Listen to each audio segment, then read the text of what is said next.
오늘 우리에게 주시는 하나님의 말씀은 시편 105편 24절부터 끝절까지의 말씀입니다.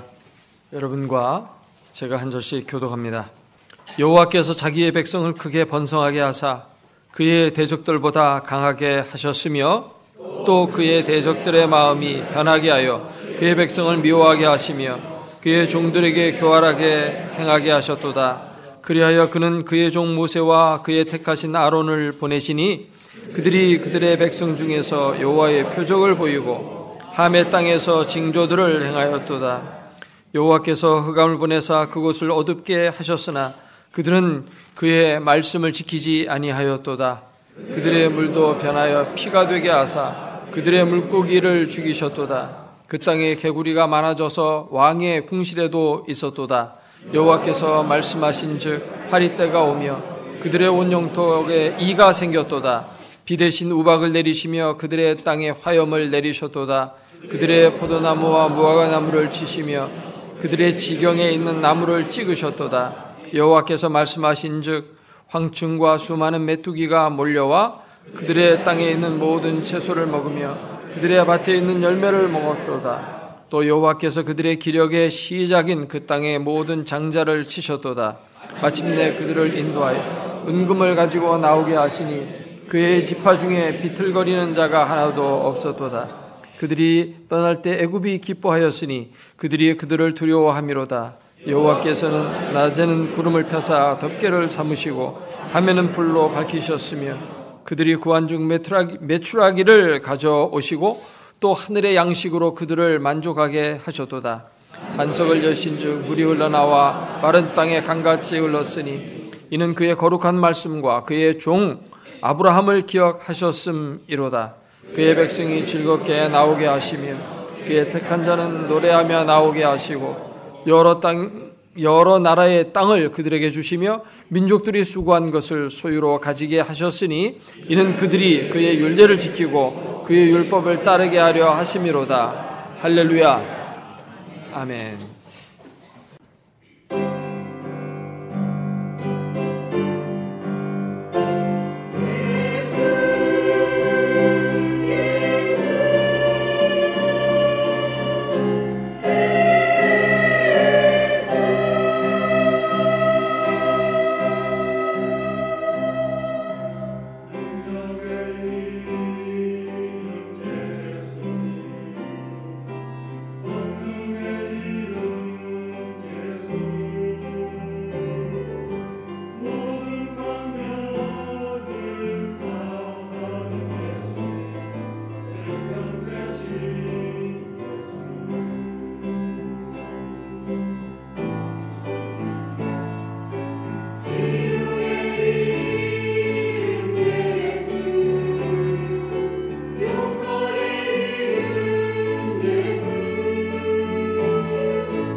어느 목사님이 차를 몰고 가다가 아름다운 저수지를 보게 되었습니다. 그래서 그 경치가 너무 아름다워서 차를 잠시 세워두고 저수지를 바라보고 있었습니다. 그런데 사이드 브레이크를 채우지를 않아가지고 이 자동차가 슬슬슬슬 미끄러지더니 저수지로 빠져버리고 말았습니다. 아이고입니다. 그래서 허탈해가지고 이거 어떡하나 하고 저수지를 바라보는데 저수지에서 어떤 신사가 말끔한 양복을 차려입고 거기서 나오더니 벤츠 승용차를 가지고 나오면서 이 차가 목사님 차입니까? 이렇게 물었어요. 그래서 내 차가 아닌데요. 내 차는 소나타 9형입니다. 그러니까 그 신사가 저수지 안에 들어갔다가 다시 나오더니 그 목사님 차를 가지고 나왔습니다. 이 차가 목사님 차가 맞습니까? 예, 제 차입니다. 감사합니다. 그러니까 참 목사님은 정직하시군요. 제가 선물로 벤츠 승용차를 덤으로 드리겠습니다 하면서 2개를 주었다고 합니다. 그러자 이 목사님은 저는 그게 필요 없습니다. 또 제가 그것을 유지할 만큼 형편도 되지 않습니다. 저는 제 차로 만족합니다 하면서 그걸 거절하고 자신의 그 소나타 9형 자동차를 몰고 집으로 돌아왔습니다. 참 신기한 일을 경험했기 때문에 그 다음 주일날 목사님이 설교하면서 그 얘기를 했어요. 그랬더니만 성도 중에 한 사람이 티코 낡은 걸 타고 있었는데 그걸 끌고 이제 그 저수지로 갔습니다. 가가지고 일부러 사이드를 브레이크를 풀어놓고 비탈길에다가 이렇게 세운 다음에 슬쩍 밀었습니다. 그랬더니만 티코가 저수지에 빠졌어요. 그랬더니 그 저수지에서 역시 말끔하게 정장을 차려입은 한 신사가 나오더니 벤츠 승용차를 보여주면서 이 차가 당신 차입니까? 이렇게 물었어요. 그래서 제 차가 아닙니다. 제 차는 낡은 티코입니다. 그러니까 그가 들어갔다 다시 나오면서 낡은 티코를 보여주면서 이게 당신 차입니까? 그러니까 예, 맞습니다. 그러니까 당신은 참 정직한 사람이군요. 제가 선물로 벤츠 승용차를 드리겠습니다 하면서 벤츠 승용차를 주는 겁니다. 이 사람은 고맙다고 하면서 뭐 이런 걸 다 주시냐 하면서 그거를 타고 집으로 돌아왔습니다. 한 달쯤 지났는데 웬 청구서가 날아왔습니다. 벤츠 구입 명세서 6천만 원을 다음 달까지 납부하시기 바랍니다. 수입 자동차 상사 저수지 지점장 올림. 세상에 공짜는 없습니다. 공짜 좋아하는 사람은 다 망해요. 세상에 공짜가 어디 있습니까? 공짜를 줄 수 있는 분은 말씀으로 무에서 유를 창조하시는 하나님뿐입니다. 사람이 공짜로 준다는 거 믿고 따라갔다가는 정말 망신당하거나 크게 망하게 됩니다. 그러나 하나님이 주시는 은혜의 선물은 믿음으로 받으면 그것이 우리의 삶의 축복과 승리가 되는 줄로 믿습니다. 이렇게 하나님이 주시는 공짜의 선물을 가리켜서 성경은 은혜라고 말합니다. 은혜.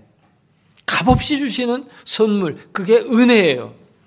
오늘 우리가 읽은 시편 105편은 하나님의 은혜가 언약을 통해서 어떻게 우리에게 나타났는가 하는 것을 잘 보여주고 있습니다. 우리 하나님은 언약의 하나님이십니다. 그 하나님의 역사가 기록된 성경은 언약의 책이라고 말하고, 그래서 성경을 신구약이라고 이렇게 표현하는 것입니다. 신약과 구약, 새 언약과 옛 언약의 말씀이다, 이렇게 표현하는 것입니다. 그렇기 때문에 우리가 성경을 잘 알고 하나님을 잘 알려면 언약을 잘 알아야 돼요. 언약은 성경에 가득 찰 정도로 많이 나오고, 또 성경 전체의 뼈대와 골격을 이루고 있는 중요한 중심 주제입니다. 언약을 모르고 성경을 안다 말할 수 없고, 언약을 모르고 하나님을 안다고 말할 수가 없습니다. 하나님은 사람과 언약을 맺으시고 이 역사를 운행해 가시는 것입니다. 언약을 알아야 하나님의 축복을 깨닫게 되고, 언약을 알아야 성도다운 삶을 제대로 살아갈 수가 있습니다. 이 언약이라는 말은 성경 베리트라는 단어를 번역한 것인데 계약이라고도 번역할 수 있어요. 영어로는 카버넌트라고도 이렇게 말을 합니다만은 그게 이제 두 가지 의미가 있죠. 언약 혹은 계약. 근데 우리가 쉽게 생각해서 계약이라는 말로 우리 한번 생각해 본다면, 하나님이 사람과 계약을 맺었다는 것은 사람을 그만큼 존중해 주시고 인정해 주신다는 그런 의미가 들어 있습니다. 계약은 계약의 당사자가 동등한 혹은 수준이 일치하는 사람끼리 이렇게 맺는 것이 계약입니다. 이 수준 차이가 나면 계약이라는 건 형성이 되질 않습니다. 결혼도 하나의 계약이거든요. 그래서 서약을 하고 남편으로서의 의무를 잘 감당하겠다 서약하고, 또 아내로서의 역할을 제대로 잘 감당하겠다 이렇게 사람들 앞에서 서약을 해서 하나의 계약이 이루어지고, 그래서 결혼이라는 것이 이루어지는 거죠. 이게 동등해야 되는 것입니다. 근데 사람이 개미와 계약한다, 이런 거 있을 수가 없는 것입니다. 사람이 개와, 집에서 키우는 개와 계약한다, 그건 이루어지지 않는 것이죠. 주인은 개에 대해서 주권을 행사하면서 마음대로 행할 수 있어요. 말 안 들으면 갖다 팔아버리면 그만입니다. 주인이 개에게 무슨 어떤 책임을 질 일들을 할 필요가 없는 거죠. 이런 다른 피조물과 그런 관계를 가질 필요가 없어요. 물론 제가 어떤 신문에서 본 건데, 네덜란드의 어떤 여자가 개와 결혼식을 올렸더라고요. 그래서 실제로 결혼식을 했습니다. 면사포를 쓰고. 그 개가 신랑이에요. 이 동성애라든지 이런 문제가 참 심각합니다. 그건 정상적인 거 아니에요. 내가 어떻게 보면 좀 미친 짓이죠, 그게. 어떻게 그렇게 합니까? 내가 아내로서 이 개를 향해서 아내 역할을 성실하게 잘 감당하겠습니다, 무슨 계약을 하는 거거든요. 그런 건 있을 수가 없는 것이죠. 그거는 뭔가가 잘못된 것이고요. 정상적인 관계에서는 그게 아닙니다. 그런데 하나님은 창조주이시고 사람은 피조물입니다. 하나님이 사람을 만드셨어요. 그런데 그 하나님이 사람과 계약을 맺었다는 것은, 이거는 사람을 정말 하나님의 수준까지 높이 올려주셨다는 이야기입니다. 사람이 로봇하고도 계약을 맺지 않습니다. 로봇은 자유의지가 없어요. 그렇기 때문에 계약을 맺지 않는 것입니다. 로봇은 그냥 조종하는 대로 움직일 뿐입니다. 근데 로봇과 만약 계약을 맺는다면 로봇의 자유권과 자율권을 인정해 주는 것이 되는 거거든요. 근데 하나님이 우리를 로봇처럼 생각했다면 우리와 언약을 맺지 않으셨을 겁니다. 근데 우리가 언약을 맺었다는 것은 우리를 주권을 가진 존재로 인정해 주신다는 뜻이에요. 이렇게 하나님이 사람을 대하는 방식이 언약인데, 언약을 통해서 사람과 언약을 맺고 그 언약의 당사자로서 우리에게 책임을 요구하시고, 또 하나님은 하나님으로서 언약의 당사자로서 최선을 다해서 사람을 사랑하고 돌보고 인도하시는 그런 일을 하신다는 것은 그만큼 사람을 격을 높여주신 거예요. 거의 하나님의 수준에까지 높여준 거예요. 그래서 시편 8편에 보게 되면은 사람이 무엇이기에 주께서 그를 생각하시며 인자가 무엇이기에 주께서 그를 돌보시나이까. 그를 하나님보다 조금 못하게 하시고 영화와 존귀로 관을 씌우셨나이다. 이렇게 노래하고 있습니다. 이 언약의 내용은 뭐냐면 결국은 하나님은 하나님 노릇을 잘해주겠다는 약속이에요. 또 사람은 그 언약의 파트너로서 하나님의 백성 노릇을 잘하겠다고 서약하는 것입니다. 이게 언약이에요. 그렇게 되어지면 인간이 자율적으로 하나님을 잘 섬겨서 하나님의 뜻 가운데 행하게 되고, 하나님은 축복하셔서 사람이 복된 인생을 누리게 되고, 이렇게 함으로 말미암아 이 땅에 아름다운 하나님의 나라가 꽃피워지게 하는 것, 그게 바로 하나님이 원하시는 언약의 목적인 것입니다. 하나님은 그런 의도로 사람을 만드셨고 사람과 언약을 맺으셨고 또 구원하여 주신 줄로 믿습니다. 그래서 우리가 성경을 읽으면서 하나님이 언약의 하나님이다 라는 말을 우리가 보게 될 때마다 정말 하나님이 우리가 무엇이간데 우리를 이렇게 높여주시나이까 감사할 수밖에 없고 황공무지로소이다 라고 말할 수밖에 없는 것입니다. 아멘입니까? 하나님은 아담과 언약을 맺으셨어요. 아담은 인류의 시조로서 모든 인간을 대표해서 하나님과 언약을 맺었거든요. 근데 그 언약을 어겼습니다. 하나님은 신실하게 사람들에 대해서 행하셨는데 사람은 하나님에 대해서 반역을 행했어요. 아담 이후에 모든 인류는 계속 반역의 역사를 살아갑니다. 그래서 인간의 삶 속에 죽음이 오고 고통이 오고 저주가 들어오게 된 겁니다. 그러나 하나님은 사람을 끝까지 사랑하셔서 그들을 구원하시기로 작정하시고 한 사람을 일으키십니다. 그 일으킴의 첫 대상자가 누구였냐면 아브라함이에요. 하나님은 아브라함을 불러서 구원의 역사를 태동시키셨습니다. 그리고 그 아브라함과 언약을 맺으셨죠. 이 언약은 구원의 언약이고 은혜의 언약인데 이 언약을 잘 이해하는 것이 중요합니다. 이 언약에는 세 가지 중요한 약속이 담겨 있어요. 첫 번째로는 내 후손을 장대하게 만들어 주겠다는 것입니다. 그것은 육신적으로는 아브라함의 자손이 이 땅에 번성하게 될 것을 약속하신 것이고, 또 영적으로는 구원받는 백성들이 이 땅에 많이 나타나게 될 것이라는 약속이에요. 75세에 하나님의 부름을 받은 이 아브라함은 자식이 없었어요. 그런데 하나님은 장대한 후손을 약속했습니다. 이것은 정말 아브라함에게서는 너무도 달콤한 약속이 아닐 수 없었어요. 이 하나님을 온전히 신뢰하면서 하나님의 말씀을 따라서 그는 자기 고향과 친척과 아버지의 집을 떠나서 하나님이 부르신 그 부름을 따라서 그의 인생을 새롭게 출발하게 되었던 것입니다. 두 번째 하나님의 약속은 땅을 주시겠다는 것입니다. 네가 모든 것을 버렸으니 젖과 꿀이 흐르는 가나안 땅을 너에게 주겠다 약속했습니다. 그래서 그 후손이 지금 팔레스타인 가나안 땅에서 지금 살고 있잖아요. 땅을 받았잖아요. 그러나 이것은 영적으로 우리에게 영원한 천국을 기업으로 주시겠다는 약속의 그림자인 것이죠. 그리고 세 번째 약속은 뭐냐면 너는 복의 근원이 되게 할 것이다. 천하 만민이 너로 말미암아 복을 받는데 네 씨 중에서 복의 근원이 나온다.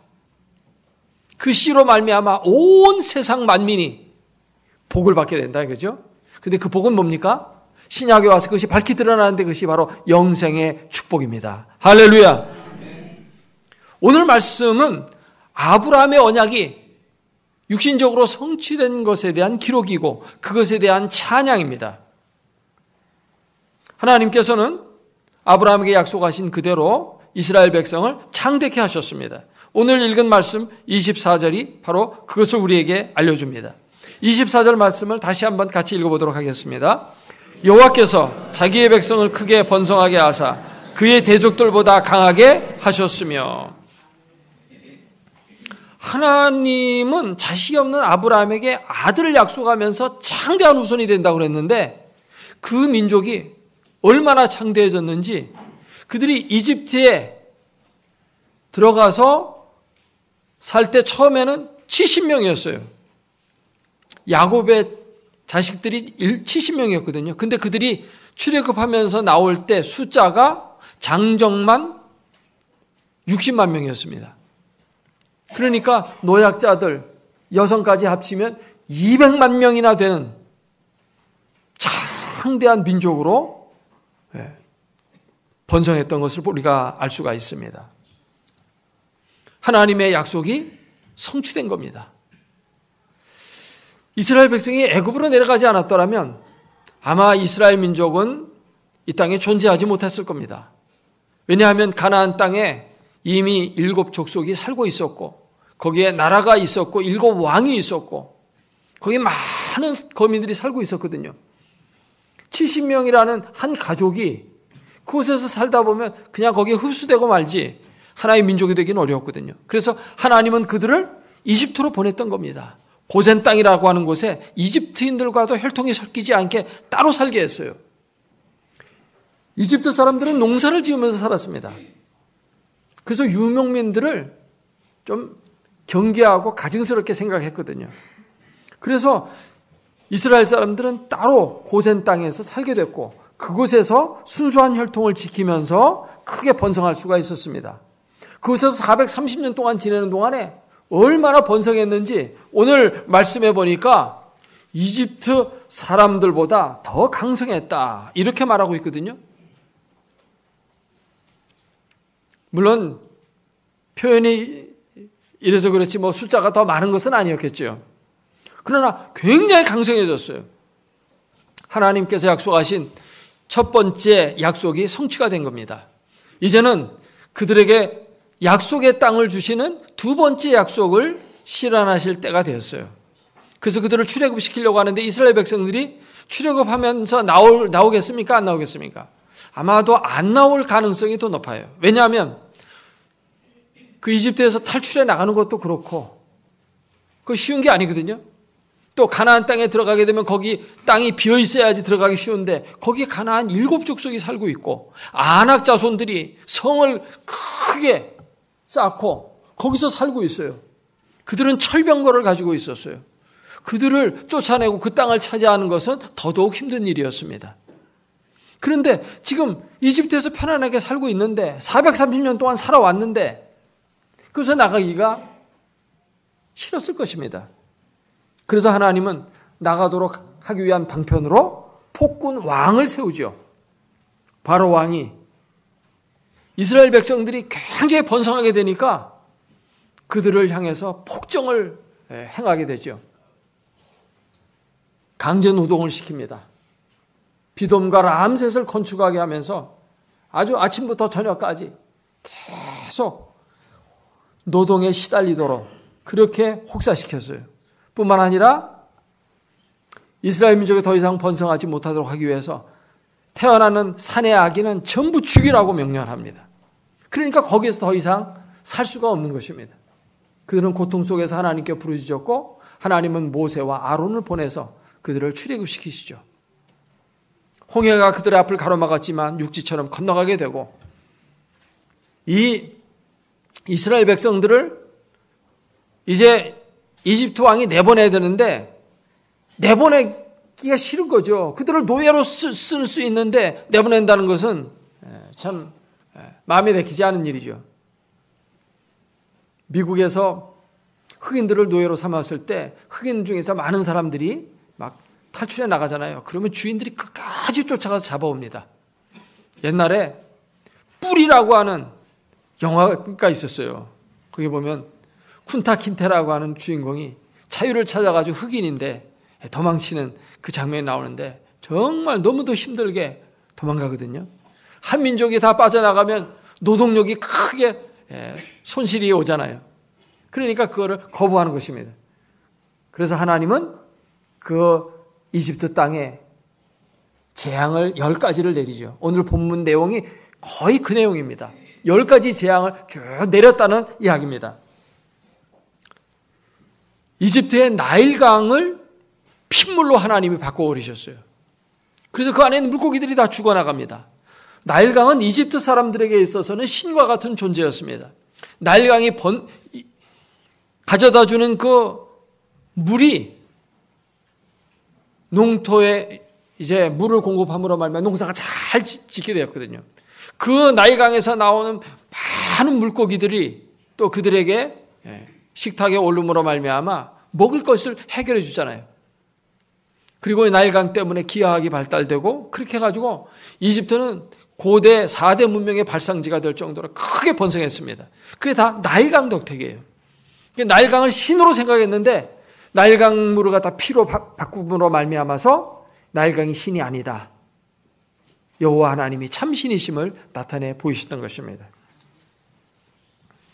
그리고 거기에 개구리, 파리, 이, 우방, 메뚜기, 흑암 이런 재앙들을 계속 차례로 보내면서 내 백성을 내보내라 라고 바로 왕을 압박하셨죠. 그러나 끝내 거부하다가 마지막에는 초태생들이 다 죽게 됩니다. 장자가 죽어나가는 것입니다. 그래서 결국은 그들은 이스라엘 백성을 내보낼 수밖에 없었죠. 빨리 나가라. 제발 나가달라고 오히려 간청하는 그러한 역전의 현상이 나타나죠. 이런 10가지 재앙을 통해서 하나님이 보여주신 교훈이 무엇입니까? 하나님의 뜻을 거역하는 자, 하나님의 말씀에 불순종하는 자는 재앙을 얻게 되고 고생하게 될 것이며 끝까지 거역하면 결국 죽음의 형벌을 받을 수밖에 없다는 것을 보여주는 것입니다. 살아계신 하나님이 역사의 주인이십니다. 그분의 뜻을 거역하면 고생이에요. 하나님을 안 믿고 살면 고생입니다. 맨발로 가시채를 뒷발질하는 것과 같아요. 하나님을 믿는 자가 진정한 평안과 축복을 누리게 되는 줄로 믿습니다. 그리고 마지막은 영생이에요. 이스라엘 백성들은 출애굽해서 광야를 지나게 되는데 낮에는 하나님께서 구름을 펴서 그 열사의 뜨거운 태양빛에서 시원하게 가려주셨고 밤에는 불기둥을 보내서 또 일교차가 심해서 밤엔 또 추워요. 따뜻하게 보호하시며 길을 밝혀주셨습니다. 메추라기를 보내주셨고 하늘의 양식 만나를 내려서 그들을 먹여주셨습니다. 그래서 그들은 광야를 무사히 통과하여 가나안 땅에 들어가게 됩니다. 이것이 우리에게 보여주는 교훈은 또 뭡니까? 우리 성도들은 천성을 향해 가는 순례자라는 것입니다. 그 길 가운데 하늘의 만나와 반석을 쳐서 낸 물 이런 것들은 다 예수 그리스도를 상징한다고 신약 성경은 해석해 주고 있죠. 그러니까 천성을 향해서 가는 과정 쉬운 길은 아니에요. 그러나 예수 그리스도가 우리의 힘이 되시고 우리의 인도자가 되셔서 평탄하게 천국에 무사히 들어가게 될 것을 미리 알려주신 것입니다. 아멘. 그래서 이제 가나안 땅에 들어가게 됩니다. 가나안의 거민들을 다 무찌르고 그들을 내쫓고 그 땅을 차지하게 됩니다. 그 땅을 이제 얻었다. 아브라함의 두 번째 약속이 성취되었다라는 말씀이 44절에 나옵니다. 같이 한번 읽어보겠습니다. 여러 나라의 땅을 그들에게 주시며 민족들이 수고한 것을 소유로 가지게 하셨으니 이제 하나님이 아브라함에 약속하신 세 번째 약속이 성취되어야 되는데 그것은 본문에 나오지 않지만 예수 그리스도가 오심으로 그 약속은 성취가 되어집니다. 그래서 신약 마태복음은 이렇게 시작이 됩니다. 아브라함과 다윗의 자손 예수 그리스도의 계보라. 아브라함의 후손 가운데 예수 그리스도가 나타나서 그가 모든 인류의 죄를 대신 짊어지고 십자가에서 죽으심으로 죄를 다 속량하시고 영생과 천국을 기업으로 얻게 하여 주셨다는 것이 신약의 내용입니다. 결국 신구약 성경 전체는 뭐냐 하면 하나님께서 아브라함에게 약속하신 구원의 약속이 이루어져 간다는, 그리고 그것이 그리스도 안에서 궁극적으로 성취가 되었다는 것을 우리에게 알려주는 내용이에요. 이게 성경입니다. 할렐루야. 하나님은 이렇게 언약에 신실하신 분이십니다. 그러므로 언약의 파트너인 인간들도 하나님 앞에 대해서 어떻게 됩니까? 언약에 신실해야 되고 하나님의 말씀에 순종하는 삶을 마땅히 살아야 되는 거죠. 그렇게 해야 하나님이 기뻐하신 아름다운 하나님의 나라가 이 세상에 펼쳐지게 되는 것입니다. 그래서 인간의 책임을 얘기하면서 이 시편은 끝나는데 그것이 이제 마지막 구절입니다. 같이 읽겠습니다. 45절. 이는 그들이 그의 율례를 지키고 그의 율법을 따르게 하려 하심이로다. 할렐루야. 아멘. 하나님은 신실하게 이스라엘 백성들에 대해서 언약을 잘 지켜주셨습니다. 그런데 사람은 이렇게 마땅히 하나님처럼 신실하게 언약의 동반자로 행동해야 됨에도 불구하고 그렇게 하지 않았어요. 계속해서 언약을 깨뜨리고 언약을 지키지 않고 이렇게 지내왔어요. 그러면 하나님이 주신 하나님의 말씀이 너무 힘들고 너무 어렵기 때문일까요? 그 하나님의 율법의 말씀이 악하기 때문에 인간이 못 지켰을까요? 아닙니다. 인간이 연약해서 못 지킨 겁니다. 인간이 부족하기 때문에 못 지킨 거예요. 그래서 하나님은 사실 부족하기 때문에 율법을 주면서 사실 배후에 어떤 다른 의도가 있어요. 그건 뭐냐면 다른 것을 주시려고 하는 계획이 있었던 것이죠. 그것은 바로 예수 그리스도입니다. 예수 그리스도를 주어서 예수 그리스도와 연합하여 그 율법을 잘 성취함으로 말미암아서 하나님이 기뻐하시는 아름다운 삶을 살도록 계획하신 겁니다. 그러니까 사실 하나님은 창세전부터 예수 그리스도를 주시려고 계획하셨던 거예요. 그리고 그 과정으로 율법을 준 거지 율법이 최종 목적이 아니에요. 율법을 지킬 수 있는 능력이 그리스도 안에 있고 그 그리스도를 붙들므로 말미암아서 그리스도 안에서 우리가 율법의 성취자가 되어서 하나님의 언약의 모든 축복을 누리도록 하나님은 계획하셨던 것이고 그렇게 역사를 쭉 진행해 오신 겁니다. 그게 성경의 역사고 구원의 역사인 것입니다. 우리는 예수 그리스도 안에서 하나님이 원래 계획하시고 우리에게 주시려고 하였던 천국과 영생을 얻게 되는 거거든요. 율법을 지킴으로가 아니라 그리스도와 하나 되어짐으로 그것을 얻게 되는 거예요. 하나님은 우리에게 아름다운 하나님의 나라를 주시기를 기뻐하십니다. 율법을 지켜서 넌 못 지키지. 내 이 하나님의 나라에 들어오지 못해. 라고 우리를 내쫓으시는 것이 아니라 그 하나님 나라에 들어갈 수 있도록 예수 그리스도를 보내주신 거예요. 우리가 구원받는 것은 율법을 행함으로가 아니라 예수 그리스도를 믿음으로 받게 되는 줄로 믿습니다. 그래서 예수 그리스도 우리에게 주심으로 말미암아 우리는 값없이 은혜로 하나님의 나라를 얻게 된 것입니다.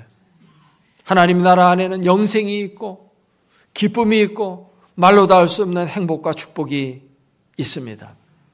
그리스도 안에 만복이 있습니다. 우리는 그리스도 안에서 그 모든 것을 받아 누리게 되었습니다. 그것이 성경 전체가 우리에게 알려주는 하나님의 언약입니다. 그래서 하나님의 언약은 은혜의 언약이에요.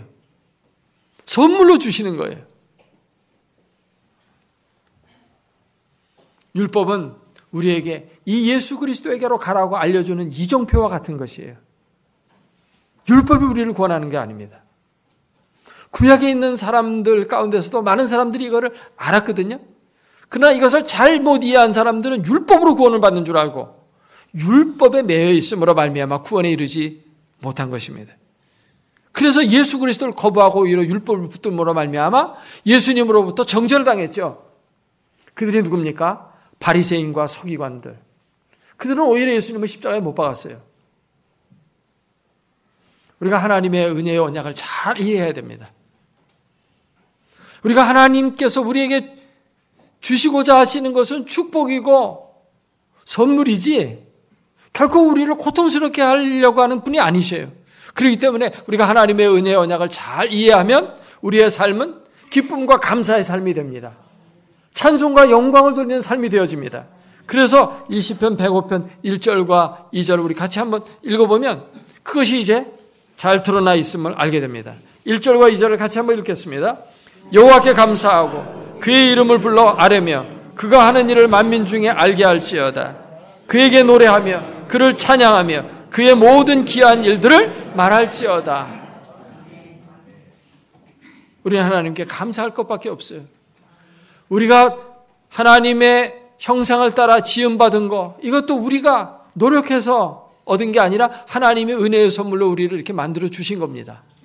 우리가 구원받은 것도 하나님이 그리스도 안에서 우리를 그렇게 은혜 가운데 인도하여 주셨기 때문입니다. 신실하신 하나님, 그분을 온전히 신뢰하고 믿고 따르는 것, 그것만이 영생의 길이고 축복과 승리의 길인 줄로 믿습니다. 이러한 믿음을 가지고 복된 인생 살아가는 여러분 되시기를 주의 이름으로 축원합니다. 기도하겠습니다.